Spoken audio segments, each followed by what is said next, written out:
The Whiskey Brothers.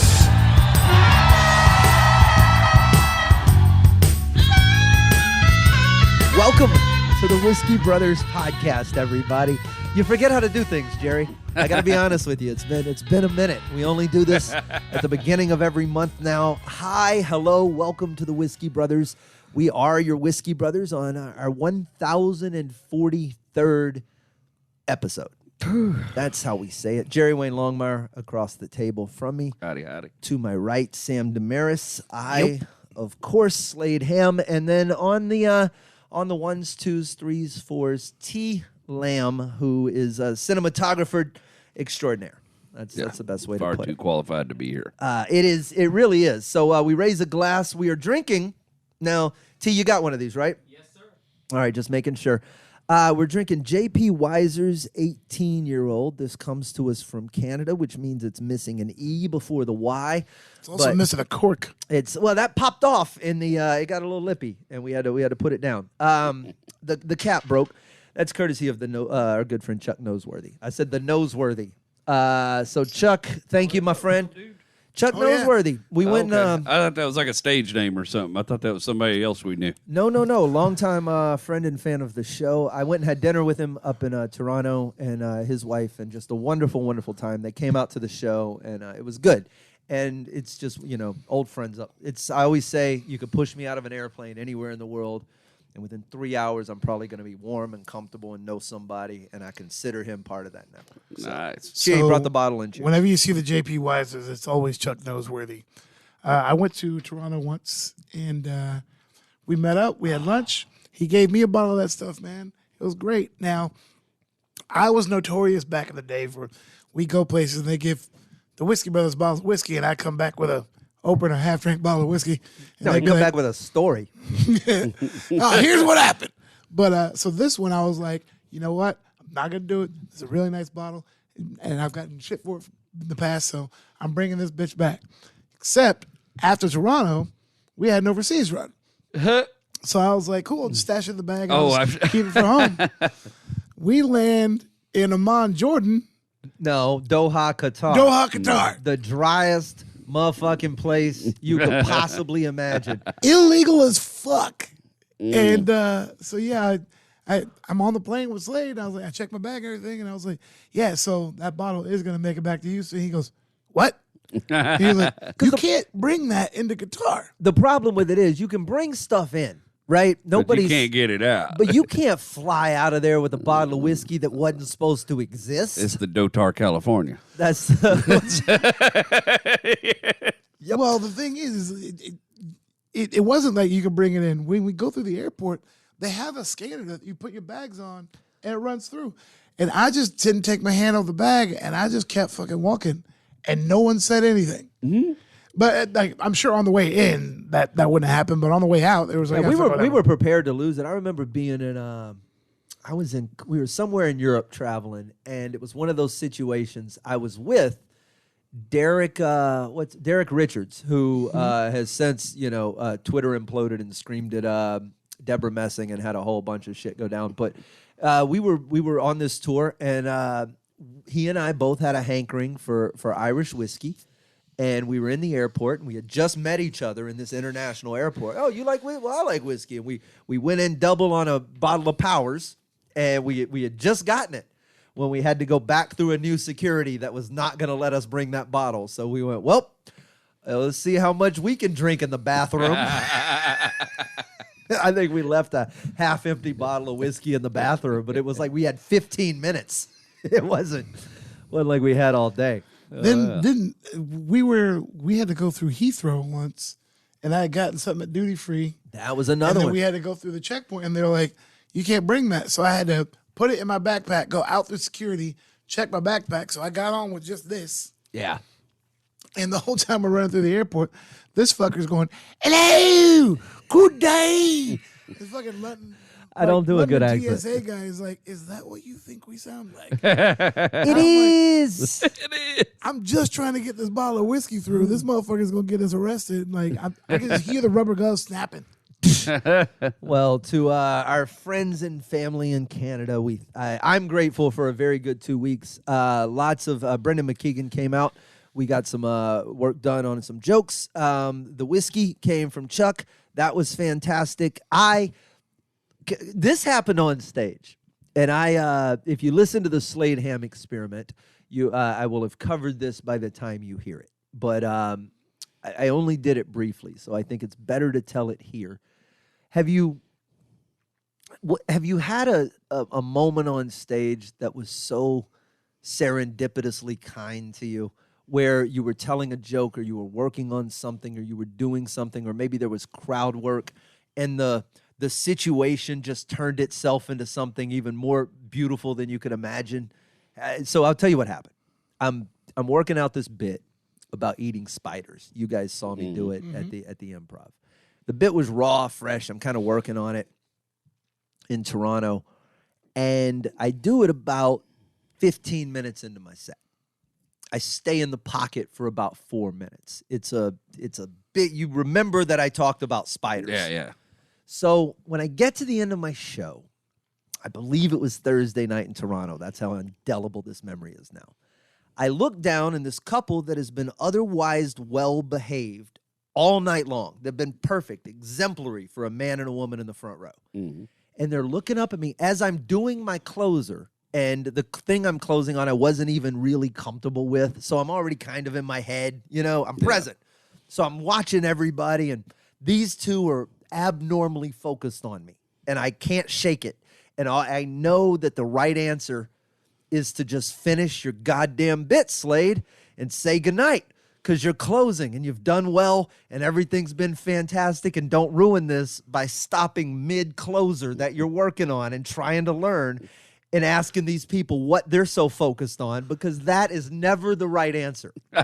Under any circumstances, if you're a young comic and you're hearing me right now, putting the air brake on your closer to ask a couple what's wrong with them is not the right answer. Yet, So what did you do?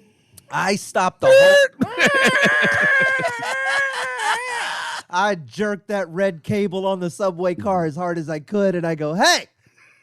I'm almost done. I'm right there. I can see home plate. I'm sort of in midair. Are you guys, is this a ball coming in from the outfield? Because You're that guy who's running for the touchdown, who spikes the football at the 1 yard line because he thinks he's already in the end zone. It's worse than that. I full blown. He's got just stopped running. Stopped running. And looked behind him. Yes, to ask the person chasing me. Why are you chasing me? And furthermore, can I help you tackle me better? Is how it felt. I go, what is so? And the woman goes, you have a spider on your shoulder. And I look down, and there is a spider. After having done 4 minutes on us eating spiders, bro, it is sitting here like Jiminy Cricket. It's perched on my shoulder, this little brown and tan, thin-legged glass spider. I don't know what like a motherfucker. I leaned right in. Yes! No shit. Jerry Wayne, I ate this spider so live on stage. It was the most Ozzy Osbourne thing you ever could have done. There was, and the saddest part of it all is that the camera I've been taping on only records 30 minutes. No, come on, man. So I have been, and most of the new show for the first week was in the first 30 minutes. Somebody get Canada on the phone. I'm gonna need verification on this. Jerry Wayne, I have got multiple people who were in the room. You got a picture of a chewed up spider? Come on, it sounds as made up as you can get. Show us your poo. We need to see a body. I ate that spider to the biggest goddamn applause break you've ever seen in your entire life. And there was you couldn't follow that. No. Fuck my closer. However, the motherfucker gives me shit for posting a video of me drinking a scorpion. Okay, but you didn't drink a scorpion live on stage after doing 7 minutes on scorpions. That's true. I just did it because I was drunk. That's way better if you'd done a bit about the scorpions. Yeah, then ate the scorpion. Yeah, it was just. Have you ever had a moment in on stage where because I can, where people lean into they heckle and you say something. You were at the show when I go, have you ever had a moment where you just wonder where someone cuts hair. Yeah, yeah. And the lady cut hair. You can't. I had a natural the Lord interfered with my set one time. I was doing a show. Rich Williams was on that show. MC Lotto was on that show. We were doing a show called the Texas Ski Resort out in New Braunfels, Texas, and it's basically just a big metal barn, and it was a great place, full of people, fun show. But let's get to the origin of the name. Water skiing. They have water ski parks set up and everything. I'm so mad they don't have a big floor-to-ceiling fireplace, and they're not selling hot toddies. Yeah, that'd be cool. No, right? I thought they had a big metal riser than a snowblower. Take you up there and blow snow down your ass on the way Yeah, down. can we open a real Texas ski resort? And the drunker you get, the more we don't let you on the lift. Yeah, I think this one closed. So there wouldn't be any black diamonds. it's basically just rednecks on wakeboards being drug around drainage ditches. But looked like a good time. They'd built a really nice barn, and they paying us good money to be there. And good crowd. But there was just a full-on, those Central Texas gully washer, hail, rain pouring, and, metal roof. You could just hear it. And I'm in the bit. The photographer got a picture of me, and, I've heard the bit, and it's on my special, The Wrecking Yard. It's the bit where I make fun of my dad and the preacher interacting, and I do this I act out this apostolic Pentecostal preacher, and I start jumping around and getting worked up into it. And about the people were laughing; they were with me. They were just roaring. You know what I mean? The bit was going so well. And the second time I jumped and said, "Stand like Daniel before Goliath on trembling legs," and legs came out of my mouth, and lightning hit the building, and bam, big explosion, boom, and the lights flickered just a little bit, and that crowd went done. I didn't know you could turn a laugh off like that. It's like somebody hit pause on the laugh track. Silence, and I landed, and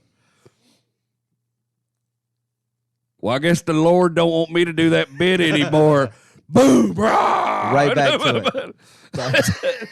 You can see it. These are Bible thumping Central Texans. You know what I mean? Like, you can see it on their face. Like, is this the rapture? Is that happening right now? Now, he did do that blowjob joke earlier.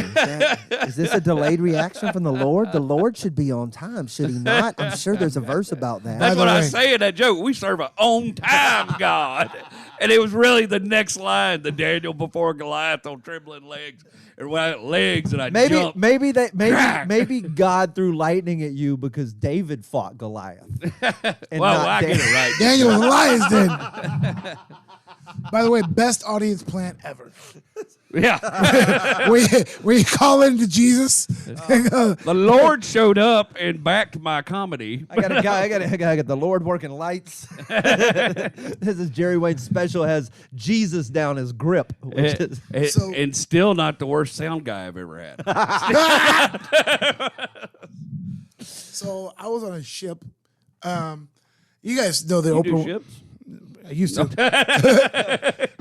You know the Oprah Winfrey bit, right? Where I say Oprah bought Stevie Wonder a Rolls Royce. Yeah. Well, when I say she bought him a Rolls Royce, it never gets a laugh. So I always go, let me say that again. She bought a car for a guy who can't fucking see, and that's the big pop. So I'm on a ship.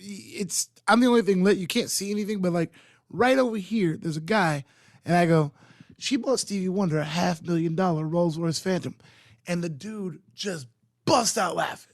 And I go, and then I did the rest of the bit. I was like, she bought a car for a guy who can't fucking see. And then I was like, I don't know who it was over here, but all the times I've ever told that bit, no one's ever caught it before. And the guy goes, I'm fucking blind. And I lean out, and he's sitting in a chair with his fucking cane. And the only person who caught it before I did the fucking big reveal was a guy who couldn't see. He was like, that's hilarious. She bought a car. He goes, I'm blind. You're facing the wrong direction, sir. It's like telling a really good doctor joke with one doctor in the audience. What was it? Wasn't it Scott White who was getting heckled by a dude and he couldn't see him? And he's like, give yourself a round of applause. And the guy didn't have any arms. Oh, I was with Rich Williams. We were doing a poker room one night, right? And poker rooms are the worst gigs ever. Everything I about- don't know I was why about to say, anybody. These are people that spend all their time trying not to show their emotion. Yes. It's a terrible terrible idea to No do shit. comedy there. This is their whole gig. And Rich goes up, he's hosting, and it was the funniest thing. So he tells a joke about a disabled person or something. Right. I don't remember the joke. And some lady starts hollering at him. He goes, "Wait, man, come on. What are you, in a wheelchair or something?" And she rolls up to the stage. And Rich like, all right, cool. And so he brings up the comic, and then the comic does all right or whatever, comes down, and then Rich goes to bring me up, and he's like, "Okay, everybody, you're clapping. And he singles this old white dude out in the back of the room. He goes, "Hey, man, why ain't you clapping, man? You hear me? Everybody's clapping. The guy goes, "My arms don't work." And he literally had somebody there to hold his cards for him. Twice in one set? Bro, I mean, that's Hosting. Right before he brought up the first cock, then before he brought up me, I was like, I don't even want to do this show now, Rich. Oh, no, you should. When he said your name to bring you up there, you should have just stood there and just left him on stage. You fucking stay there. Well, y'all giving up your next comic, Jerry Wade. I was like, oh, bro, you and me going to have a conversation about this I later. can't walk, bro.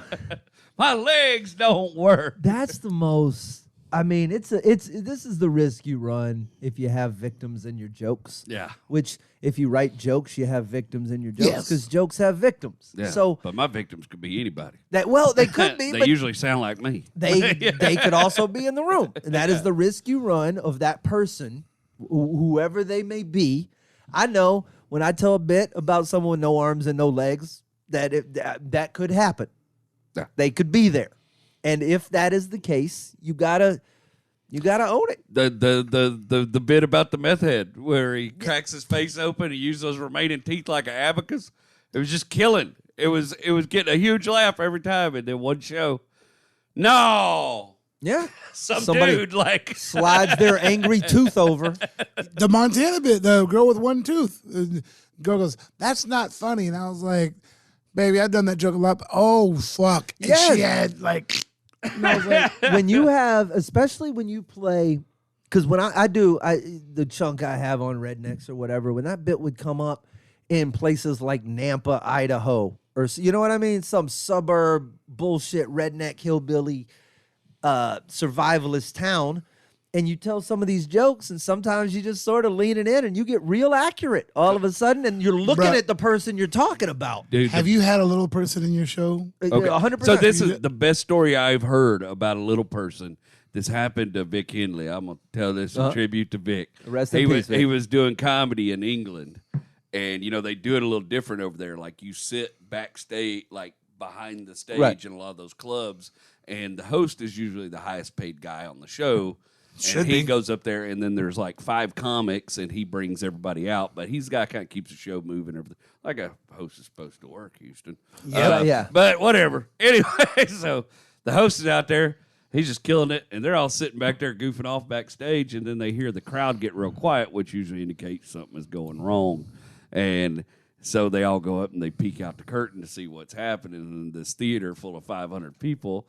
The host has made a midget joke, and a little person from the back of the room has gotten pissed off at him, and she's marching up the aisleway and going, "I'm here with my friends tonight, and this is a really big deal. We spent a lot of money on these tickets. We're here to have a great time tonight. You're just ruining it because you're just being a dick, and you're just making fun of small people, and it's not fair, and it's my birthday." And the host, like, recovers, right? He's like, "Oh, it's your birthday, ma'am. I'm so sorry. I didn't know it was your birthday.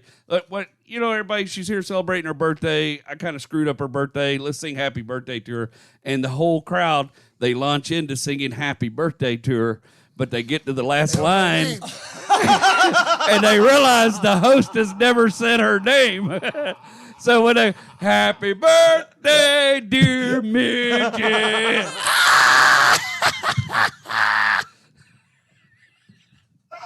Oh my God.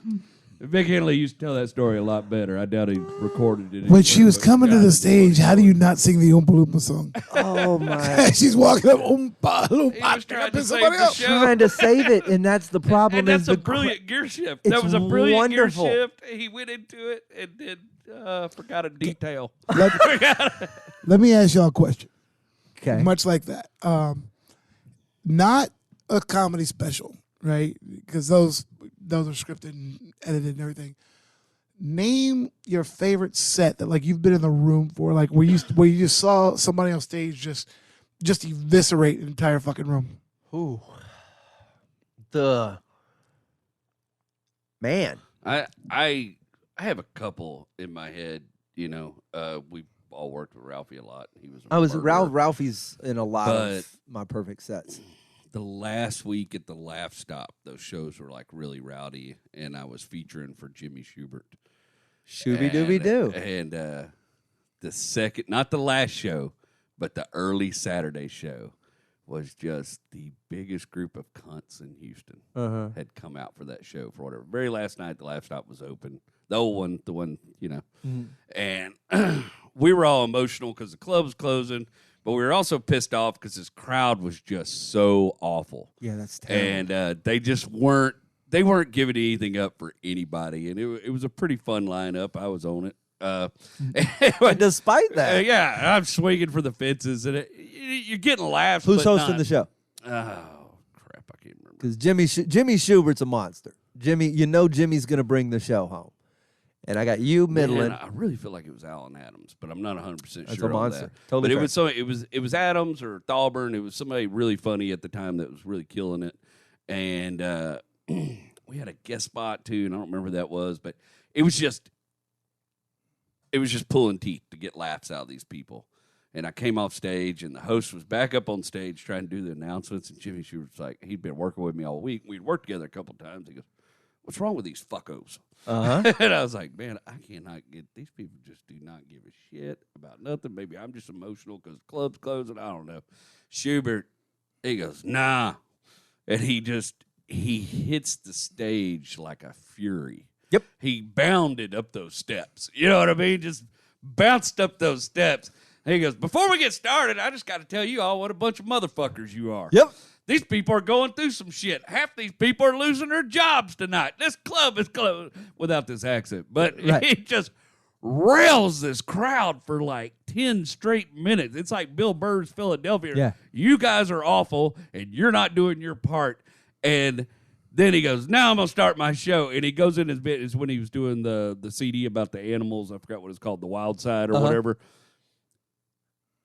Destroys the place. I mean, just literally. In fact, like it's so bad that we're trying to get him off stage so we can get the second show, get the people out, get the second show started, and people are standing up, clapping, loser. I mean, he went up there and tore these people apart for 10 minutes, and then made them laugh at him, whether they wanted to or not. There's something to Animal Instincts, I think was the name of that. But I watched.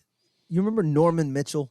Half of Arsenault and Mitchell, yeah. black comic from the 80s, I guess, early 90s.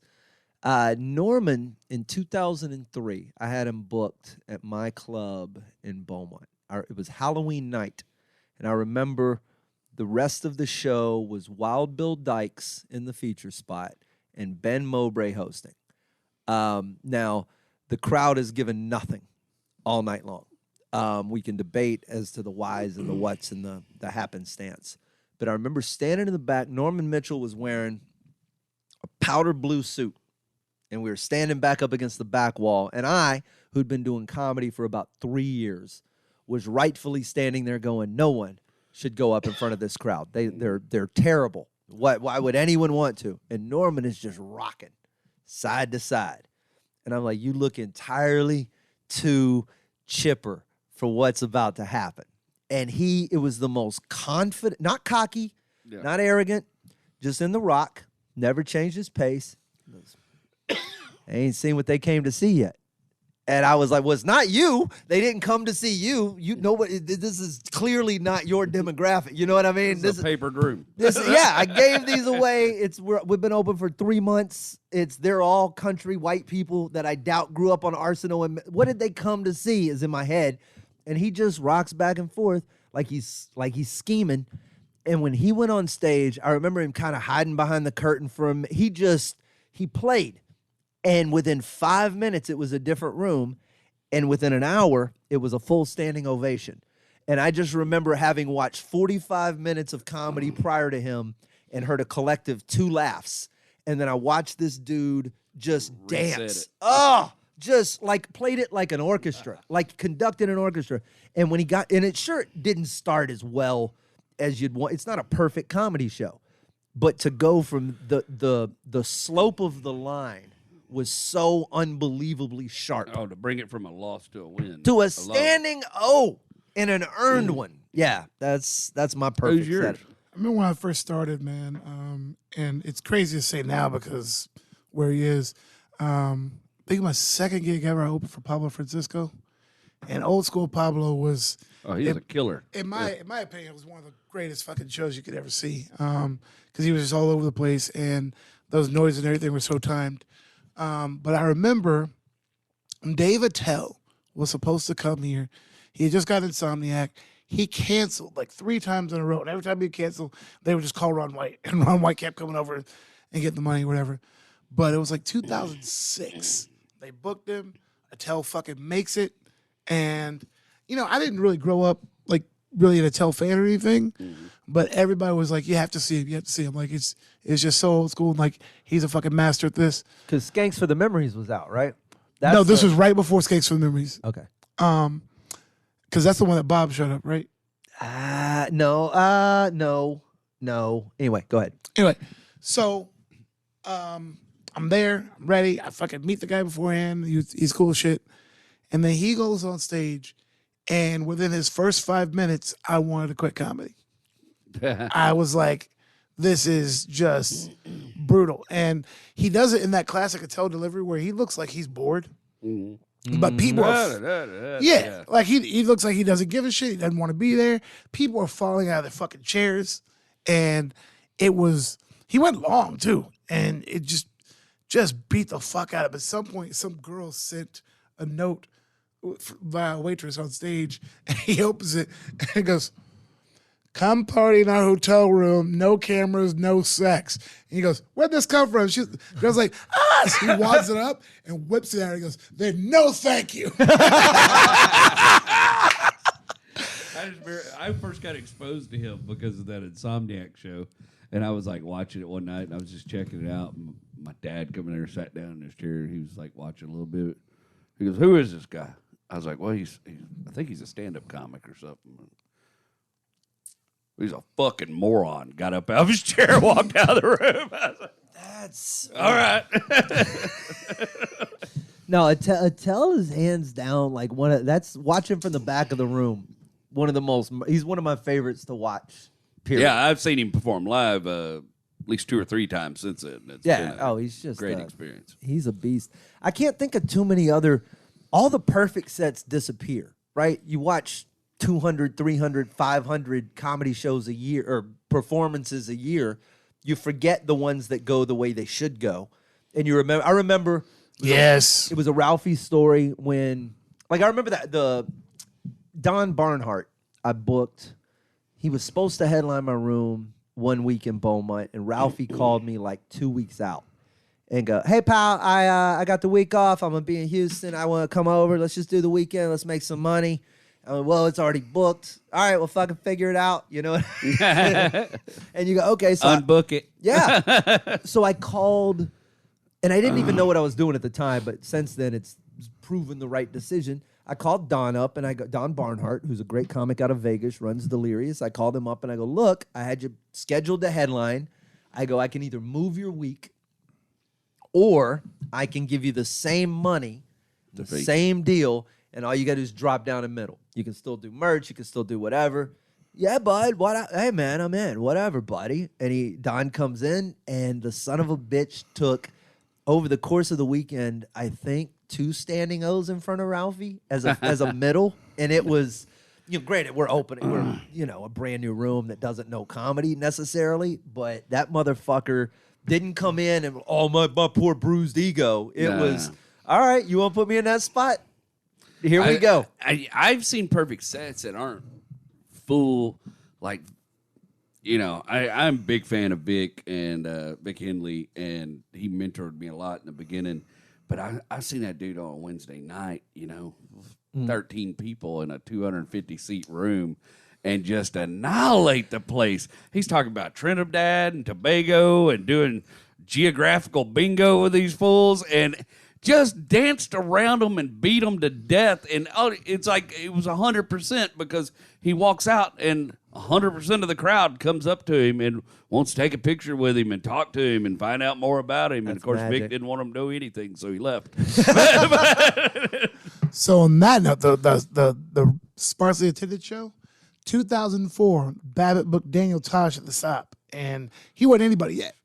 But I think maybe 15 people showed. This motherfucker walked on I'm stage. not sure I know. Daniel Is Tosh? he the Tosh 2.0 guy, yeah. Okay. I didn't know he did comedy. Oh, yeah, he's fucking killer. That's a great stand-up.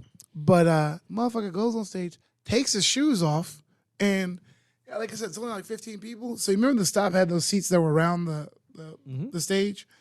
He gets those people, he tells them come up, whatever. Ends up getting the whole crowd on stage. So remember that stage was massive, and he had all that space. They're all sitting around him, and he's sitting down on stage Indian style with the microphone, and he destroys these 15 people. No. Like he was a camp counselor or some shit. And it was 04, and I watched it. I was like, why is this guy not famous? And little did I know it was coming. It's you see, I think it's always cool. You can tell who's comfortable in that environment. The sold out crowd, 15 people, bad crowd, and the good crowd. Whatever, all those, the commonality there is it works the best when you see someone, Attell or Henley or Todd, someone who just inherently knows all the car's gears, knows how to drive with their eyes closed. The circumstance really doesn't matter. Here's the proper way to climb this fucking mountain. I don't care what your line is supposed to be. Here's the right way because I live on the side of the rock. Yeah. I don't get the guys who walk into a room that's really like say there's 20 people there, right? And they just get in their head and they just kind of mail it in. Because I'm like, motherfucker, I came here. I'm going to have fun no matter what. You know what I mean? If I'm getting paid, I don't care. Well, I'm going to have fun. I'm going to be honest, though. It has to do so much with how I feel about the material I'm working at the time.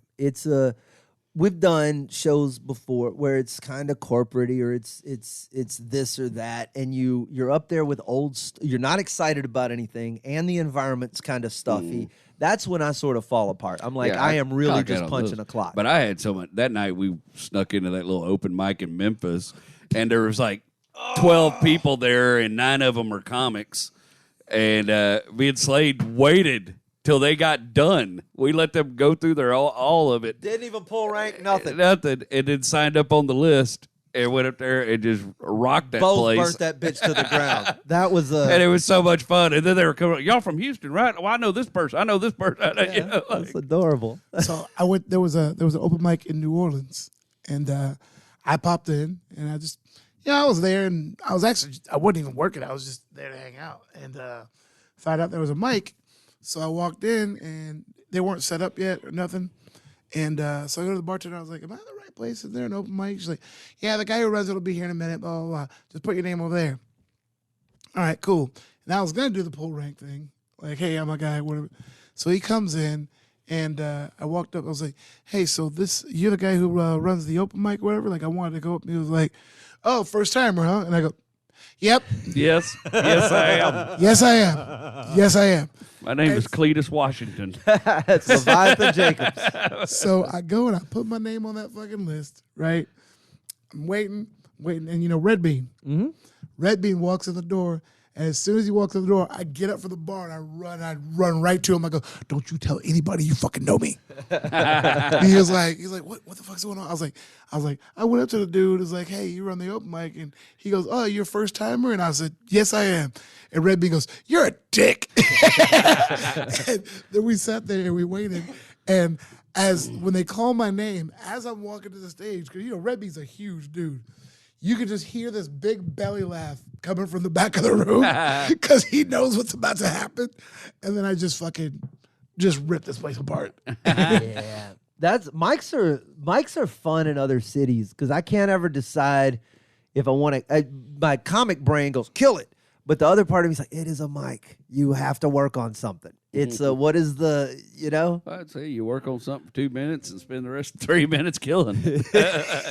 I ain't about to shit on my name in a new city. I'll tell you that. I ain't gonna walk out there like, God damn, I just found out that guy's a professional comic. He's garbage. See, but I don't give a shit. If you're full blown gonna base your opinion on me, that's what I'm if you're gonna telling base your opinion on me on 4 minutes at a mic in a difference, you know what I mean? I'm not here to. Did you just become a comic? That is exactly what we do. Of course. Yep. No, but I base everybody off 4 minutes in a mic. Well, and also, man, the other thing is I don't like telling that shit because, like, when I'm going up and I'm actually working out something new, I don't want the MC going, oh, this guy's a fucking beast and he tours all over and he just worked with blah, blah, blah, blah. And I'm like, bro, I don't know if this shit's good yet. Thanks, Dick. I was working on a new bit. Appreciate Yeah, I don't know. how about if this just is good yet. from Houston? Yeah. That'd be great. Just say my fucking name. Thank you. Hand me the mic. But yeah, so when this guy walked up, he's like, okay, guys, go easy on this guy. It's his first time. And that's when you hear Red Bean just, and I'm like, shut the fuck up, bro. When I came back to comedy, done the new scene, had a clue who I was, and it was so much fun going to Darwin's and doing open mic on Wednesday nights because I was just working stuff out, like no pressure, no worries. I was so pissed the night Rich Williams walked in and was like, Jerry Wade. I was like, oh, crap. Yeah.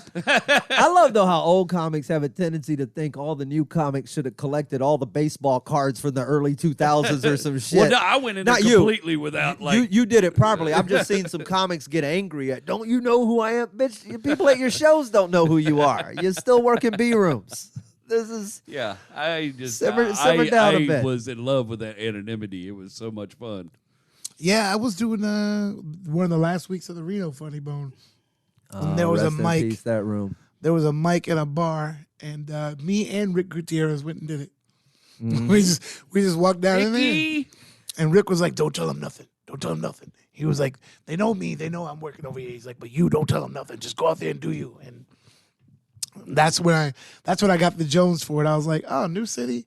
There's a mic here. I Okay. do it every time I go somewhere. I just like to see, I think it's cool to see what the local scene is doing and talking about and how judgy, you know what I mean? Like where we sat when we did that little mic in Memphis, it's a little back room adjacent to a bar. You got to crawl through the ice machine and then up through an air vent to get. It's just a beer bar off Union. Totally. It's not. It's totally. Have you ever been sitting in a bar somewhere on the road or like maybe you're on vacation or whatever, and then somebody just goes up and then they start an open mic and you're like, huh? Yes. Yeah. It's happened to me twice. What? And I fucking love it. I just went to this bar because there was a hole in the wall, and then they were like, "Okay, we're getting ready to start." Well, I was like, "Oh fuck, a band." That's the end of the. That's how comedy has gone too far. You can't. Open mics should not just be spontaneously erupting in my presence in bars that I just go to. That's too far. Comedy should happen in very specific places.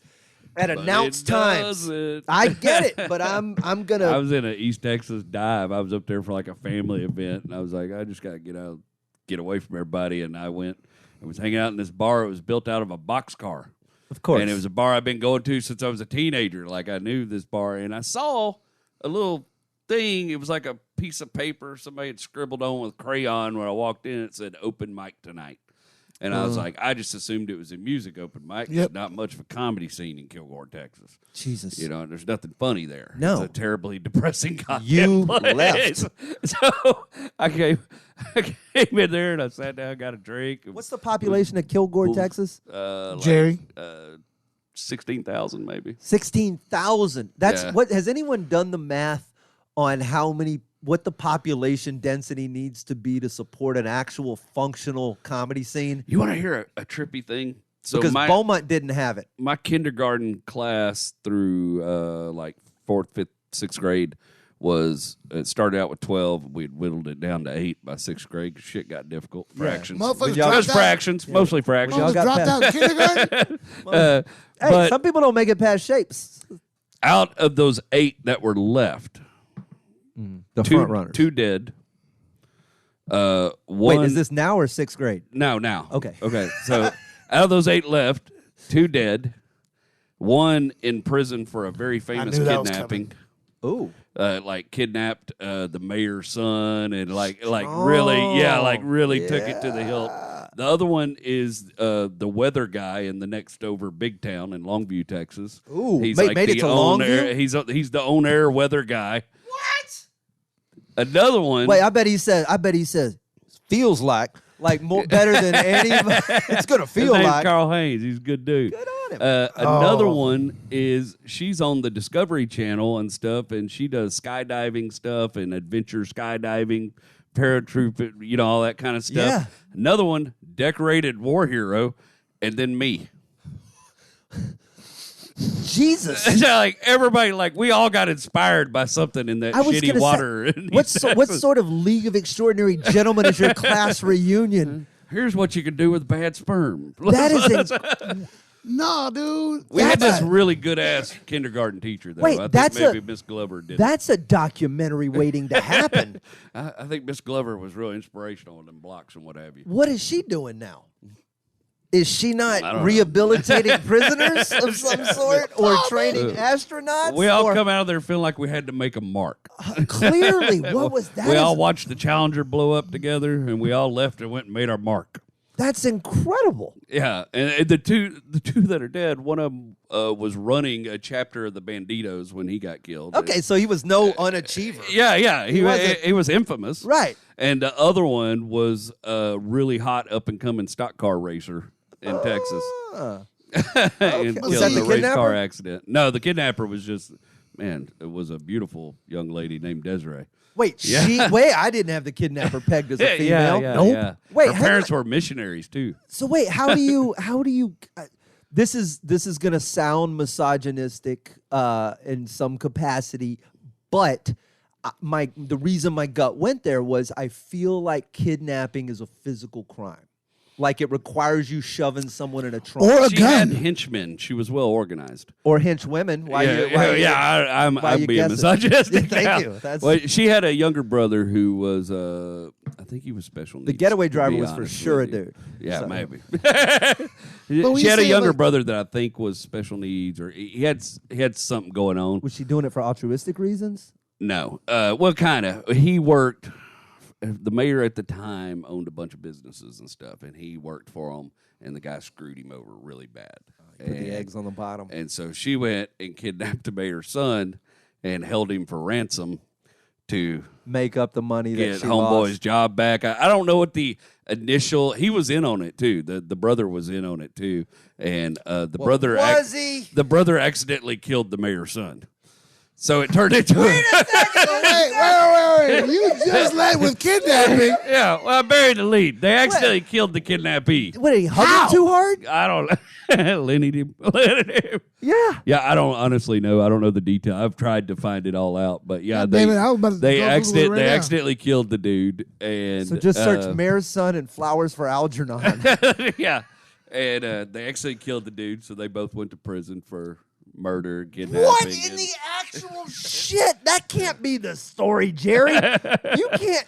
This isn't just. So you made it sound like you guys were all at the top of your game, and this other person was a underachiever. But you didn't. No. Tell I mean, me she went for gold. You know that she full blown went all the way. yeah, I'm she- not just gonna commit a crime. I'm gonna kill him. That's the crime. That's the biggest. She really went for it. She went for the gold. Inside the park home You run. know, if you're gonna kidnap somebody, it's got to be the mayor's son. That's right. inside the park home run. Yeah. You did it the hard way.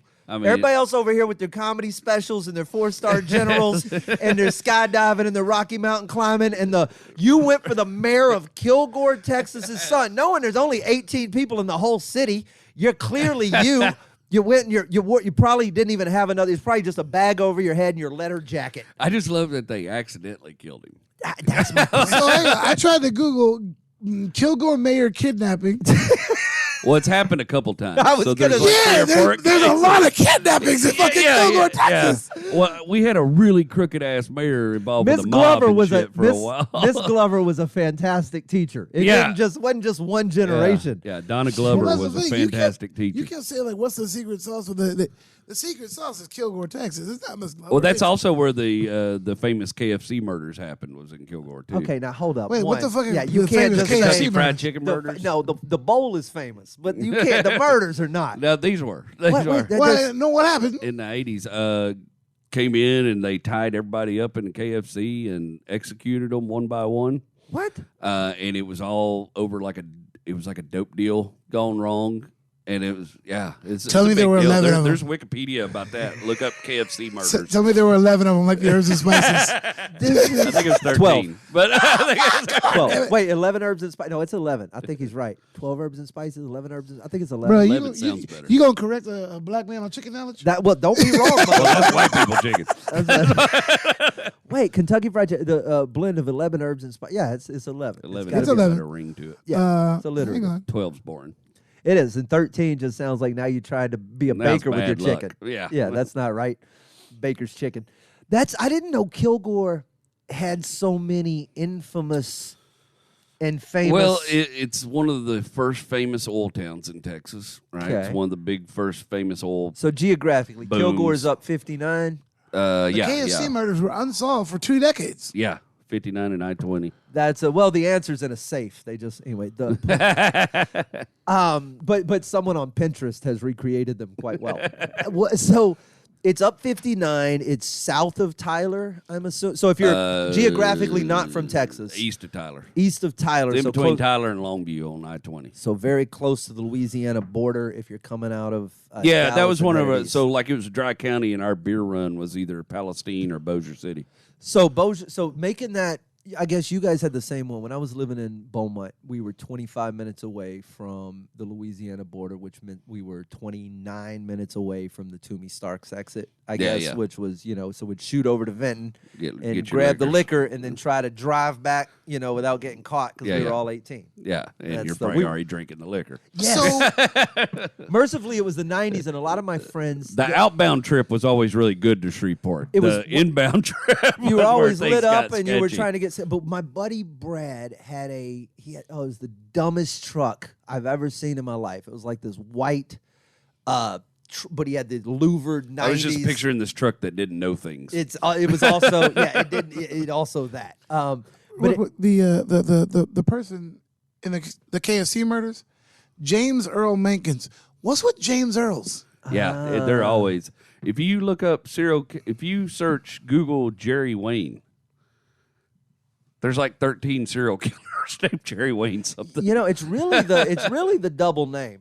I Yeah, think when you go with the double name, your odds of escaping Kilgore High School as not a serial killer Go down, You Well, no, that's not the double name. That was his middle name. His name was James Earl Mankins, like James Earl Ray, and then because you said Jerry Wayne, I remember John Wayne Gacy, but a lot of Jerry Wayne something or others though. I fully believe it. That's Yeah. that's an trip. overcomable name. Yeah. I feel like you got to work at it. you start with You know. Jerry Wayne, you are in the pool with weights on your ankles. Yeah. You started, well, you got one or two directions you can go with it, right? And both of them are down. Yeah, and I found another direction, but God it's bless work. Miss Glover. God bless Miss Glover. Have you gone back to look at Miss Glover's other achievements? Does she have any others? No, I went and tried to look her up one time. I couldn't find her. She quit teaching a little bit after that. Is so. she just like a Stephen King character? She turned just into a showed puff it. of smoke and disappeared? She came in, gave us some things from her shop. We all did stuff. Yes. so I tried to She find. blew grades. a fortune in each one of ours ear. She used to tell me I was really funny all the time. And tie my shoes. I googled Jerry Wayne trying to find all these fucking crazy killers and everything. There's an actor named Jerry Wayne who was born in 1919 and died in 97. I should let you know, you are the fourth thing that comes up if you just click Jerry Wayne. Just off Rock Jerry on. Wayne. Now we're gonna need an unbiased Google to do that same search. But apparently there's a Jerry Wayne who was a pro-gun guy who Joe Biden Oh, called him yeah. full of That's shit. yeah. There's an obituary for Jerry Wayne Barr III. Oh. Jerry Wayne speak. Goddamn, there's a lot of dead Jerry Waynes. You all right, bro? Yeah. It's what is the life expectancy of a Jerry Wayne? 37? What is it? I assumed it was 40. That's totally- I was- the way I felt on my 40th birthday. I was like, well, this is it. This is It sounds like you have Hang on, just let's see. cashed in my chips. This is what I got. escaped the gravity of planet Kilgore. What is this? On image search, you are the first one. Just for Jerry Wayne. That's just you. There's no way in fuck that when you type Jerry Wayne into Google in a vacuum, you're the first thing that shows up. I will bet you the Now, billionest, this is not surprising. the billionest of $1 billion. That's my cousin. No. That's what I expect to show up. Did you mean? That's Jerry Wayne Shortmeyer. That's right. That's how it should come and be like, did you mean to search this? Is this who you're looking for? He's a fishing guide down in Port Bolivar. Well, they're all white. Not all of them, because the obituary for Jerry Wayne Barr, he was black. yeah. But yeah. Jerry Wayne Barr sounds like a disease you get. One of my first big pipeline jobs I ever did when I was Epstein. younger. So I'm Jerry Wayne Longmire Jr. and Jerry Wayne Longmire Sr. is my father, and I got hired as a crew scheduler on this big pipeline job in Mississippi, up in Jackson, Mississippi, and so I'm going through the list of crews names so I can get everybody and kind of do like a roll call basically, and I see Gamma Ray Inspection out of Picayune, Mississippi. Jerry Wayne Longmire Sr., Jerry Wayne Longmire Jr. I was like, oh, shit, what a trip. But we got people from all in them areas, you know. So I was like, man, this will be cool. I'm going to go find them. And I come over the hill, and Jerry Wayne Longmire Jr. looks like you. And Jerry Wayne Longmire Sr. looks like old you. I couldn't wait to tell them my name, and they look shocked. They're like, "Oh, all the Longmires in Mississippi is black." And I was like, "Well, my dad is going to be ecstatic. I cannot wait. Can we get a picture together? Does anybody got a fucking Polaroid? Put your name This tag is back on. 94. Put your Nomex back on. Put your decimeter on. I got to see your name tag." So the other night, I'm in this bar. There's this guy who I've drank with plenty of times before. I've known for a while. It goes by the name Kiki, and I go to close out, and I was like, "Hey, can you close out Damaris?" And he goes, "I thought your name was Sam." I was like, "My last name's Damaris." He's like, "Oh, cool, man." He's like, "I got some Damaris, my family. I did my family tree or whatever." I was like, "Oh, really?" And he was like, "Yeah, the original last name was Desmaris," and I was like, "That's my family's original last name." Oh, really? And Because it's Greek, right? yeah, well, no, it's French. Kind of find out, but yeah, I was like, "That's my family's original last name, whatever." And he was like, "What? No shit." And so then we started going through. We get some names, and he was like, "Yeah," he was like, my great uncle Dave Damaris." It's like, he's buried right next to my grandfather, and he was like, "What?" I've known this guy for fucking ever, but we're fucking cousins. And we just found out. We're like, shit. You might want to rephrase that line. Right. That's a good reason to not sleep around. This is how we celebrate. Hey, what do y'all drink at? Because I'm not really partaking. Okay. Well, we'll handle it. Oh, no, please don't. That shall be done. We should probably put a pin in this episode anyway. We have another episode coming up this month, but we got to record it tonight. Our guest will be Patrick Eady on the second episode of the month. We are working our way through. It's J.P. Weiser's 18-year-old Canadian whiskey, courtesy of Chuck Noseworthy. I thank you, my friend. I managed to come home. I pack so goddamn well for anything. I brought one carry-on bag and my little bitty jump bag from my backpack, and I still managed to get home with a bottle of 18-year. I brought a PlayStation up there, an extra pair of shoes, and a jacket that would get me through Canada. So I don't know where I put clothes, but I did all of that with a carry-on and still got this son of a bitch back. I had to check it to bring it home, but it would have fit. I don't know that world. No, you don't. You bring an entire trailer every time. Oh, my God. That need it all. story your friend told us in D.C. about him in Maryland, where he lost the train ticket and he was pulling all of his bags out. Doug Arnett was... He's like, I handed Sam the train ticket. I turned around, Sam goes, I've lost the train ticket. So we're just standing there, and Sam's got 9 bags open, and he's just throwing shit on the ground. None of them. He goes, I can't wait for clowns to jump out and start running off. Oh, Doug Arnett and our friends all over the world.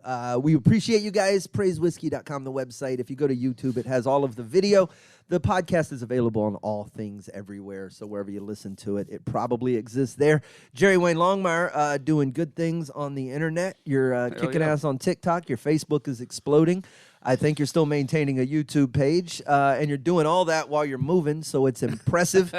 But at Jerry Wayne Longmire, at Sam Damaris, or at Tyrannosaurus Black, I believe.